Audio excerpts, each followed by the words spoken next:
on what we have achieved and the galvanizing focus on it to make in India by DPSUs, PSUs, MSMEs, and many startups. The success of our indigenous platforms and systems has extended Make in India to Trust in India. And the theme of this year's summit, Building Trust, India First, is most apt and timely. Ladies and gentlemen, we just heard the inspiring inaugural address by Honorable Raksha Mantri in the plenary session. I have no doubts that all of you would have taken note of his vision and expectation. So in the next 9 minutes or so that I have been given, it will be my endeavor to provide you with an overview of what and why we envision in the Navy in terms of harnessing the strength of our industry through collaborations and partnerships.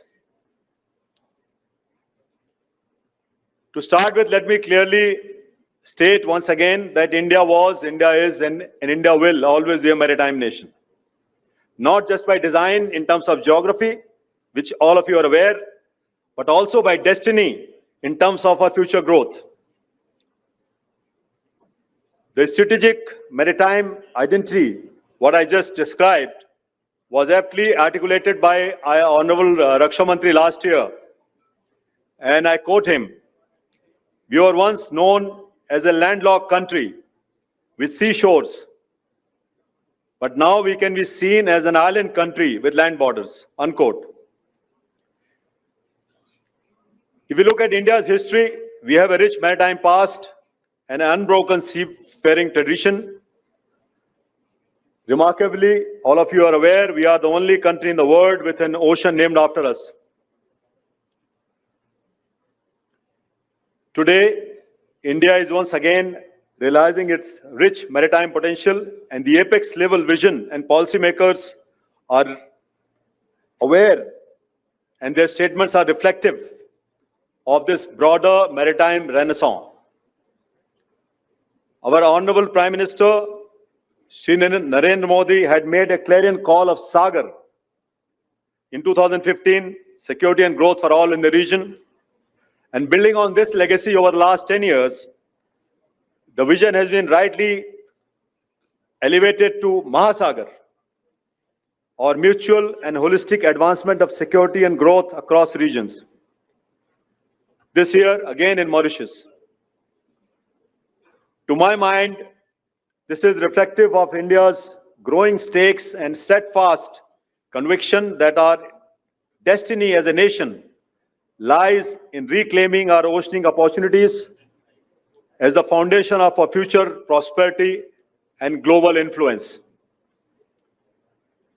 As we look to become the third largest economy in the next few years, the seas will remain our engines for growth. I say this because amongst a plethora of data, I'll just quote two: 95% of India's trade by volume and 88% of our energy comes from the seas. Rest, you can do your math. So India's economy is and will remain dependent upon the seas, and by corollary, our future prosperity will be driven by, at, and from the seas. To safeguard our interests in the oceans and ensuring maritime security, the Indian Navy is committed to modernization through focused capacity building across all 5 domains: surface, subsurface, air, space, and cyber, and that is where all of you come in. So like I said, in building these capacities that I enunciated, our engagement with all of you, the industry, will be a key component in the years ahead. So here in the Indian Navy, we have adopted 3 mantras of indigenization, innovation, and integration. Firstly, the indigenization is our core priority. It has always been for now more than half a century. We are committed to becoming a fully Atmanirbhar force by 2047. It is a matter of immense pride for us as a nation that India is one of the 6 countries in the world that can design, build, and operate both aircraft carriers and SSBNs at sea. We continue our efforts to be self-resilient and reliant in other critical domains, and we in the Navy will continue to push you, that is you as industry. Innovation is Indian Navy's DNA. Stephen Johnson, in his book, Where Good Ideas Come From, says that, and I quote him, innovation does not come from giving incentives. It comes from creating environments where ideas can connect, unquote. Which is why organizations like Naval Innovation Indigenization Organization, NIIO, that we formed in 2021, work hand in hand with industry to accelerate technology development. We talked about IDEX, and I want to tell you that the IDEX scheme as a technology incubator has seen its allocations jump 3 times in the last 2 years. And finally, the integration, which is the ability to work with industry to bring together cutting-edge technologies across domains and develop a whole greater than the sum of its parts. Now, this convergence approach platforms different technological capabilities into force multipliers, where artificial intelligence enhances maritime surveillance, where quantum computing enhances naval communication, and where advanced materials revolutionize ship construction. I'm sure you are aware that technology, which is galloping at the speed of thought, is the glue that brings together cutting-edge capabilities for India to protect its interests at sea. To give an understanding of what technologies can do and why they are crucial for us, we have released suitable roadmaps to inform the industry about our requirements.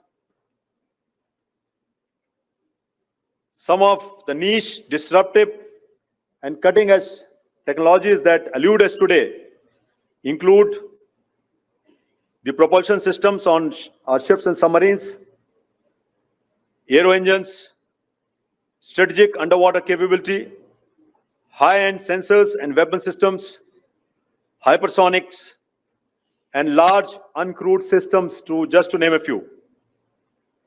I'm aware that our R&D labs and industry are working at realizing these capabilities at the earliest. You would also be aware that while the nature of warfare has remained the same over centuries, the character of warfare has changed rapidly and continues to do so. Firstly, the lines between war and peace are increasingly blurred.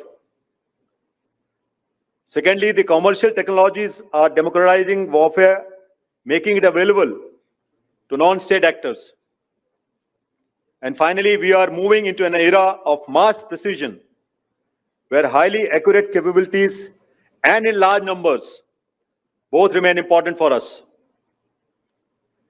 We also know that non-traditional threats, such as acts of terror, can quickly spiral into a wider conflagration and conflict.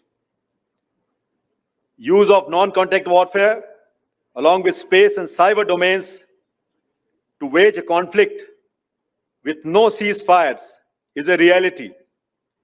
In this new paradigm, The industry has to see itself at the front lines of national defense. Our ability to absorb technologies at a rapid pace, translate them into combat capability, build at scale when called upon, what we call surge, and constantly innovate and adapt will define our collective security. So we may not be wrong in saying that national security no longer begins only at borders. It also begins in our R&D labs, in our factories, and in our firewalls. So to conclude, ladies and gentlemen, the maritime domain shall remain critical and central to our journey towards Viksit Bharat 2047 for the reasons which I mentioned. This has been acknowledged at the highest echelons of the nation. In an atmosphere where India's security is threatened by myriad challenges, the Navy's partnerships and industry is crucial to develop requisite capacities and technologies that would enable us to tackle the challenges of today and tomorrow and safeguard our national maritime interests anytime, anywhere, anyhow. I would once again thank the CII for giving me this opportunity to interact with you.